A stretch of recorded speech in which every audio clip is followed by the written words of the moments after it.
നമുക്കൊരു ജീവനുള്ള പുഴുവിനെ ഉണ്ടാക്കാം. വെറുതെ പറഞ്ഞതല്ല, നിങ്ങൾ കണ്ടു നോക്കി.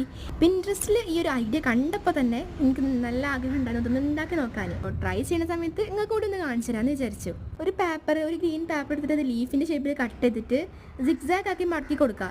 അങ്ങനെ മടക്കി കൊടുക്കുന്നത് എന്താണെന്ന് വെച്ചാൽ ആ ലീഫിന്റെ ഒരു ടെക്സ്ചർ കിട്ടാനാണ്. എന്നിട്ട് വേറൊരു പേപ്പർ സ്ട്രോ പോലെ റോൾ ചെയ്ത് കൊടുക്കുക. ആ മുകളിൽ വെച്ച് റോൾ ചെയ്യുന്ന പേപ്പർ ചെറിയ പീസായിട്ടാണ് കട്ട് ചെയ്യേണ്ടത്. ആ ഒരു പീസ് നമ്മൾ ലീഫിൽ ഒട്ടിച്ചെടുക്കണം. എന്നിട്ട് അതിന്റെ ഉള്ളിലൂടെ നമ്മൾ ആദ്യം ഉണ്ടാക്കി വെച്ചാൽ ആ ഒരു പേപ്പർ സ്ട്രോ ഇട്ട് കൊടുക്കണം. Leaf ready. ഇനി നമുക്ക് പുഴുവിനെ ഉണ്ടാക്കണം. അതിന് വേണ്ടിയിട്ട് ടിഷ്യൂ പേപ്പറാണ് യൂസ് ചെയ്യുന്നത്. ടിഷ്യൂ പേപ്പർ എടുത്തിട്ട് റോൾ ചെയ്ത് കൊടുക്കുക. അതിൽ പുഴുവിന്റെ ഒക്കെ ഡിസൈൻ ഒക്കെ വരച്ചു കൊടുക്കണം.